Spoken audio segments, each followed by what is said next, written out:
Di antara putra-putra Kiai Saleh, pengasuh pesantren Sabilul Muttaqin dan sesepuh di daerah kami, Gus Ja'far lah yang paling menarik perhatian masyarakat. Mungkin Gus Ja'far tidak sealim dan sepandai saudara-saudaranya, tapi dia mempunyai keistimewaan yang membuat namanya tenar hingga ke luar daerah. Malah konon beberapa pejabat tinggi dari pusat memerlukan sowan khusus ke rumahnya setelah mengunjungi Kiai Soleh. Kata Kang Solikin yang dekat dengan keluarga dalem, bahkan Kiai Soleh sendiri segan dengan anaknya yang satu itu. Kata Kiai, Gus Ja'far itu lebih tua dari beliau sendiri. Cerita Kang Solikin suatu hari kepada kawan-kawannya yang sedang membicarakan putra bungsu Kiai Soleh itu.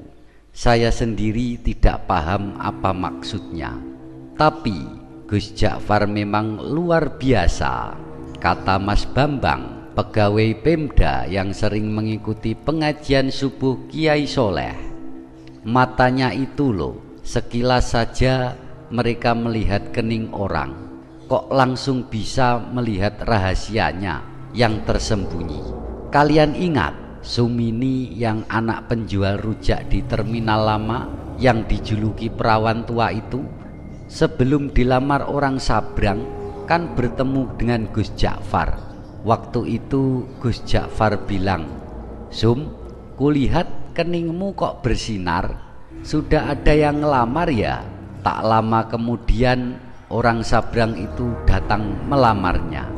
Kang Kandar kan juga begitu, timpal Mas Guru Slamet.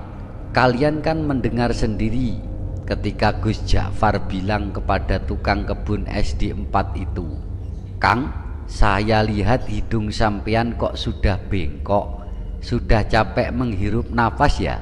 Loh, ternyata besoknya Kang Kandar meninggal.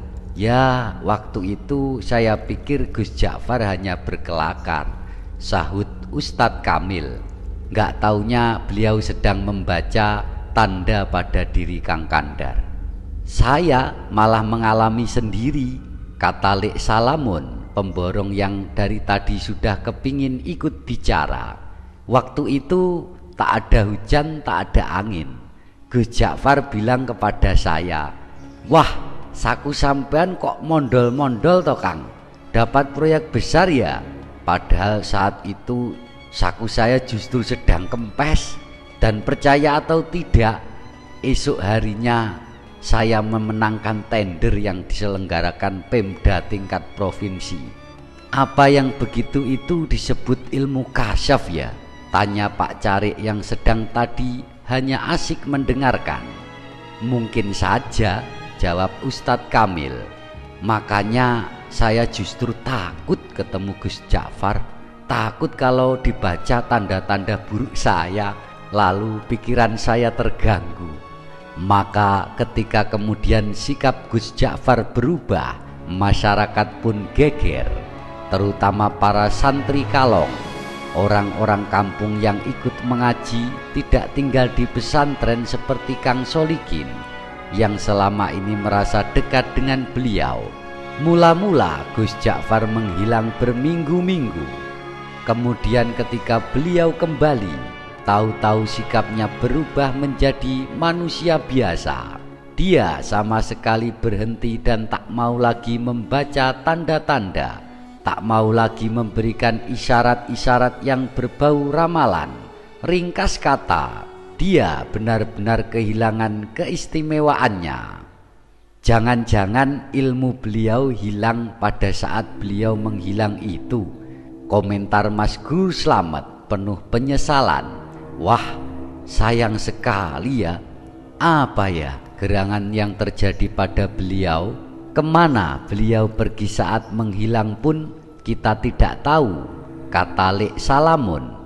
Kalau saja kita tahu kemana beliau pergi, mungkin kita akan mengetahui apa yang terjadi pada beliau dan mengapa beliau kemudian berubah. Tapi bagaimanapun ini adalah hikmahnya. ujar Ustadz Kamil. Paling tidak kita bisa setiap saat menemui Gus Ja'far tanpa merasa deg-degan dan was-was. Bisa mengikuti pengajiannya dengan niat tulus mencari ilmu. Maka jangan kita ingin mengetahui apa yang terjadi dengan Gus kita ini hingga sikapnya berubah atau ilmunya hilang. Sebaiknya kita langsung saja menemui beliau. Begitulah sesuai usul Ustadz Kamil. Pada malam Jumat sehabis wiridan sholat Isya, saat mana Gus Ja'far prei tidak mengajar, rombongan santri Kalong sengaja mendatangi rumahnya. Kali ini hampir semua anggota rombongan merasakan keakraban dengan Gus Ja'far, jauh melebihi yang sudah-sudah. Mungkin karena kini tidak ada lagi sekat berupa rasa segan, was-was dan takut. Setelah ngobrol ke sana kemari, akhirnya Ustadz Kamil berterus terang mengungkapkan maksud utama kedatangan rombongan. Gus, di samping silaturahim seperti biasa, malam ini kami datang juga dengan sedikit keperluan khusus. Singkatnya, kami penasaran dan sangat ingin tahu latar belakang perubahan sikap sampean itu loh. Perubahan apa toh?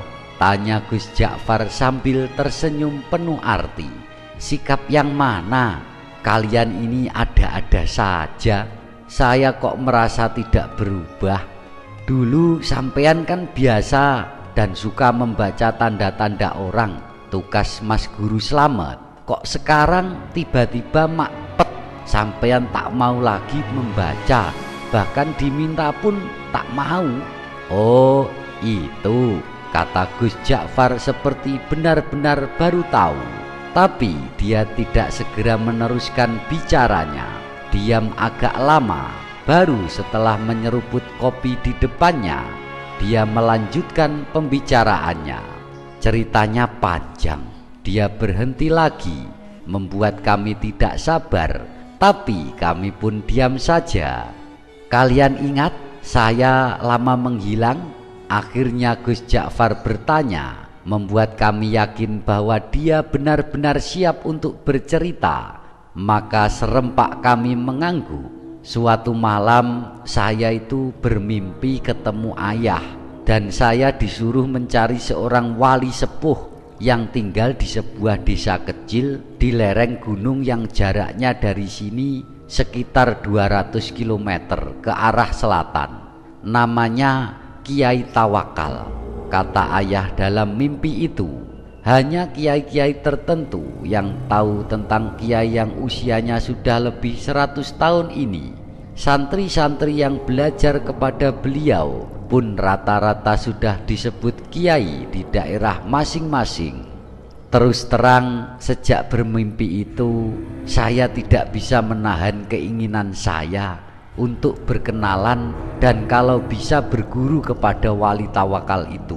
Maka dengan diam-diam dan tanpa pamit siapapun, saya pun pergi ke tempat yang ditunjukkan ayah dalam mimpi dengan niat bibarokah dan menimba ilmu beliau. Ternyata ketika sampai di sana, hampir semua orang yang saya jumpai mengaku tidak mengenal nama Kiai Tawakal ini. Baru setelah seharian melacak ke sana kemari, ada seorang tua yang memberi petunjuk. Maka dengan diam-diam dan tanpa pamit siapa-siapa, Gus Ja'far pun pergi ke tempat yang ditunjukkan oleh abahnya dalam mimpi dengan niat bil barokah dan menimba ilmu. Ternyata ketika sampai di sana, hampir semua orang yang beliau jumpai mengaku tidak mengenal nama Kiai Tawakal. Baru setelah seharian melacak ke sana kemari, ada seorang tua yang memberi petunjuk. Cobalah nak mas ikuti jalan setapak di sana itu, katanya. Nanti nak mas akan berjumpa dengan sebuah sungai kecil. Terus saja nak mas menyeberang. Begitu sampai seberang, nak mas akan melihat gubuk-gubuk kecil dari bambu. Nah, kemungkinan besar orang yang nak mas cari akan nak mas jumpai di sana. Ya di gubuk yang terletak di tengah-tengah itulah tinggal seorang tua seperti yang Nak Mas gambarkan. Orang sini memanggilnya Mbah Jogo. Barangkali itulah yang Nak Mas sebut Kiai siapa tadi? Oh, Kiai Tawakal. Ya, Kiai Tawakal. Saya yakin itulah orangnya, Mbah Jogo. Saya pun mengikuti petunjuk orang itu, menyeberangi sungai dan menemukan sekelompok rumah gubuk dari bambu. Dan betul, di gubuk bambu yang terletak di tengah-tengah saya menemukan Kiai Tawakal alias Mbah Jogo sedang dikelilingi santri-santrinya yang rata-rata sudah tua. Saya diterima dengan penuh keramahan, seolah-olah saya sudah merupakan bagian dari mereka. Dan kalian tahu, ternyata penampilan Kiai Tawakal itu sama sekali tidak mencerminkan sosoknya sebagai orang tua. Tubuhnya tegap dan wajahnya berseri-seri. Kedua matanya indah, memancarkan kearifan. Bicaranya jelas dan teratur. Hampir semua kalimat yang meluncur dari mulut beliau bermuatan kata-kata hikmah. Tiba-tiba Gus Ja'far berhenti, menarik nafas panjang, baru kemudian melanjutkan. Hanya ada satu hal yang membuat saya terkejut dan terganggu. Saya melihat di kening beliau itu yang lapang ada tanda jelas sekali, seolah-olah saya membaca tulisan dengan huruf cukup besar dan berbunyi min ahlin nar. Astagfirullah, belum pernah selama ini saya melihat tanda yang begitu gamblang. Saya ingin tidak mempercayai apa yang saya lihat. Pasti saya keliru. Masa seorang dikenal wali, berilmu tinggi dan disegani banyak kiai yang lain disurati sebagai ahli neraka? Tak mungkin. Saya mencoba meyakinkan diri saya bahwa itu hanyalah ilusi, tapi tidak bisa. Tanda itu terus melekat di kening beliau. Bahkan belakangan saya melihat tanda itu semakin jelas ketika beliau habis berwudu. Sungguh gila. Akhirnya niat saya untuk menimba ilmu kepada beliau, meskipun secara lisan memang saya sampaikan demikian, dalam hati sudah berubah menjadi keinginan untuk menyelidiki dan memecahkan keganjilan ini. Beberapa hari saya amati perilaku Kiai Tawakal. Saya tidak melihat sama sekali hal-hal yang mencurigakan. Kegiatan rutinannya sehari-hari tidak begitu berbeda dengan kebanyakan kiai yang lain. Mengimami sholat jamaah, melakukan sholat-sholat sunnah seperti duha, tahajud, witir dan sebagainya, mengajar kitab-kitab, mujahadah, zikir malam, menemui tamu dan semacamnya. Kalaupun beliau keluar, biasanya untuk memenuhi undangan hajatan dan ini sangat jarang sekali. Memang ada kalanya beliau keluar pada malam-malam tertentu, tapi menurut santri-santri yang lain itu pun merupakan kegiatan rutin yang sudah dijalankan Kiai Tawakal sejak muda, semacam lelono broto kata mereka. Begitulah pada suatu malam purnama saya melihat Kiai keluar dengan berpakaian sangat rapi. Melihat waktunya yang sudah larut, tidak mungkin beliau pergi untuk mendatangi undangan, hajatan atau lainnya. Dengan hati-hati saya membuntutinya dari belakang. Tidak terlalu dekat, tapi juga tidak terlalu jauh. Dari jalan setapak hingga ke jalan desa, Kiai terus berjalan dengan langkah yang tetap tegap. Akan kemana beliau gerangan ya? Apa ini yang disebut semacam lelono broto? Jalanan semakin sepi, saya pun semakin berhati-hati mengikutinya. Khawatir tiba-tiba Kiai menoleh ke belakang. Setelah melewati kuburan dan kebun sengon, beliau pun berbelok. Ketika kemudian saya ikut belok, saya kaget. Ternyata sosoknya tidak kelihatan lagi. Lah yang terlihat justru sebuah warung yang penuh pengunjung. Terdengar gelak tawa ramai sekali. Dengan bengong saya mendekati warung terpencil dengan penerangan petromak itu. Dua orang wanita, yang satu masih muda dan yang satunya lagi agak lebih tua, dengan dandanan yang menor, sibuk melayani pelanggan sambil menebar tawa genit ke sana kemari. Tidak mungkin Kiai mampir warung ini, pikir saya. Ke warung biasa saja tidak pantas, apalagi warung yang suasananya lebih mengesankan kemesuman ini. Mas Ja'far, Mas Ja'far. Tiba-tiba saya kaget oleh suara yang tidak asing di telinga saya, memanggil-manggil nama saya.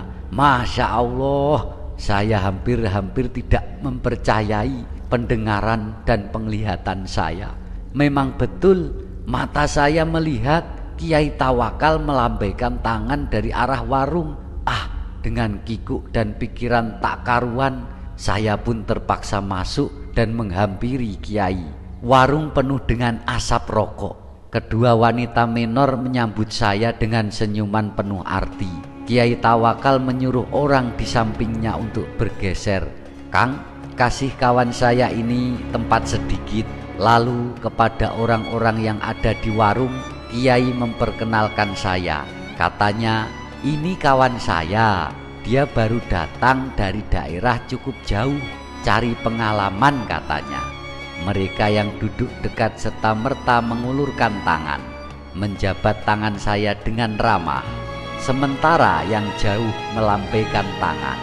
Saya masih belum sepenuhnya menguasai diri, masih seperti dalam mimpi. Ketika tiba-tiba saya dengar Kiai menawari, minum kopi ya. Saya mengangguk asal mengangguk. Kopi satu lagi yuk, kopi satu lagi yuk, kata Kiai kepada wanita warung sambil mendorong piring jajan ke dekat saya. Silahkan, ini namanya Rondo Royal, tape goreng kebanggaan warung ini. Lagi-lagi saya hanya menganggukkan kepala asal mengangguk. Kiai Tawakal kemudian asik kembali dengan kawan-kawannya dan membiarkan saya bengong sendiri. Saya masih tak habis pikir, bagaimana mungkin Kiai Tawakal yang terkenal waliullah dan dihormati para kiai lain bisa berada di sini, akrab dengan orang-orang beginian, bercanda dengan wanita warung. Inikah yang disebut lelono broto? Ataukah ini merupakan dunia lain, beliau yang sengaja disembunyikan dari umatnya? Tiba-tiba saya seperti mendapat jawaban dari tanda-tanda yang selama ini mengganggu saya, dan karenanya saya bersusah payah mengikutinya malam ini. Oh, pantas di keningnya kulihat tanda itu. Tiba-tiba sikap dan pandangan saya terhadap beliau berubah. Mas, sudah larut malam. Tiba-tiba suara Kiai Tawakal membuyarkan lamunan saya. Kita pulang yuk. Dan tanpa menunggu jawaban saya, Kiai membayari minuman dan makanan kami. Berdiri melambai kepada semua, kemudian keluar. Seperti kerbau dicocok hidung, saya pun mengikutinya. Ternyata setelah melewati kebun sengon, Kiai Tawakal tidak menyusuri jalan-jalan yang tadi kami lalui. Biar cepat, kita mengambil jalan pintas saja, katanya. Kami melewati pematang, lalu menerobos hutan, dan akhirnya sampai di sebuah sungai. Dan sekali lagi saya menyaksikan kejadian yang menggoncangkan. Kiai Tawakal berjalan di atas permukaan air sungai, seolah-olah di atas jalan biasa saja, sambil menyeberang. Sampai di seberang, beliau menoleh ke arah saya dan masih berdiri mematung. Beliau melambai, "Ayo!" teriaknya. Untung saya bisa berenang. Saya pun kemudian berenang menyeberangi sungai yang cukup lebar. Sampai di seberang, ternyata Kiai Tawakal sudah duduk-duduk di bawah pohon randu alas. Menunggu. Kita istirahat sebentar ya, katanya tanpa menengok saya yang sibuk berpakaian. Kita masih punya waktu. Insya Allah sebelum subuh kita sudah sampai pondok. Setelah saya ikut duduk di sampingnya, tiba-tiba dengan suara berwibawa, Kiai berkata mengejutkan, "Bagaimana? Kau sudah menemukan apa yang kau cari? Apakah kau sudah menemukan pembenar dari tanda yang kau baca di kening saya? Mengapa kau seperti terkejut? Apakah kau mahir melihat tanda-tanda, menjadi ragu terhadap kemahiranmu sendiri?" Dingin air sungai rasanya semakin menusuk mendengar rentetan pertanyaan beliau yang menelanjangi itu. Saya tidak bisa berkata apa-apa. Beliau yang kemudian terus berbicara, "Anak muda, kau tidak perlu mencemaskan saya hanya karena kau melihat tanda min ahlin nar di kening saya. Kau pun tidak perlu bersusah payah mencari bukti yang menunjukkan bahwa aku memang pantas masuk neraka. Karena pertama, apa yang kau lihat belum tentu merupakan hasil dari pandangan kalbumu yang bening. Kedua, kau kan tahu sebagaimana neraka dan surga aku adalah milik Allah. Maka terserah kehendaknya, apakah ia akan memasukkan diriku ke surga atau ke neraka. Untuk memasukkan hambanya ke surga atau ke neraka, sebenarnya lah ia tidak memerlukan alasan. Sebagai kiai, apakah kau berani menjamin amalmu pasti mengantarkanmu ke surga kelak? Pasti mengantarkanmu ke surga kelak? Atau kau berani mengatakan bahwa orang-orang di warung yang tadi kau pandang sebelah mata itu pasti masuk neraka? Kita berbuat baik karena kita ingin dipandang baik olehnya. Kita ingin berdekat-dekat dengannya, tapi kita tidak berhak menuntut balasan kebaikan kita. Mengapa? Karena kebaikan kita pun berasal darinya. Bukankah begitu, Kang? Aku hanya bisa menunduk. Sementara Kiai Tawakal terus berbicara sambil menepuk-nepuk punggung saya. Kau harus lebih berhati-hati bila mendapat cobaan Allah berupa anugerah. Cobaan yang berupa anugerah itu tidak kalah gawatnya dibanding cobaan yang berupa penderitaan. Seperti yang di warung tadi, kebanyakan mereka orang susah, sulit. Kau bayangkan bersikap takabur, ujub, atau sikap-sikap lain yang cenderung membesarkan diri sendiri. Berbeda dengan mereka yang mempunyai kemampuan dan kelebihan, godaan untuk takabur dan sebagainya itu dapat setiap saat. Apalagi bila kemampuan dan kelebihan itu diakui oleh banyak pihak. Malam itu saya benar-benar merasa mendapatkan pemahaman dan pandangan baru dari apa yang selama ini sudah saya ketahui. "Ayo kita pulang." Tiba-tiba Kiai bangkit. "Sebentar lagi subuh. Setelah sembahyang subuh nanti kau boleh pulang." Saya tidak merasa diusir. Nyatanya memang saya sudah mendapat banyak dari Kiai yang sangat luar biasa ini. Ketika saya ikut bangkit, saya celinguan. Kiai Tawakal sudah tak tampak lagi. Dengan bingung saya terus berjalan. Ku dengar azan subuh berkumandang dari sebuah surau, tapi bukan surau bambu. Seperti orang linglung, saya datangi surau itu dengan harapan bisa ketemu dan berjamaah sholat subuh dengan Kiai Tawakal lagi. Tapi jangankan Kiai Tawakal, orang yang mirip beliau pun tak ada. Tak seorang pun dari mereka yang berada di surau itu yang saya kenal. Baru setelah sembahyang, seseorang menghampiri saya.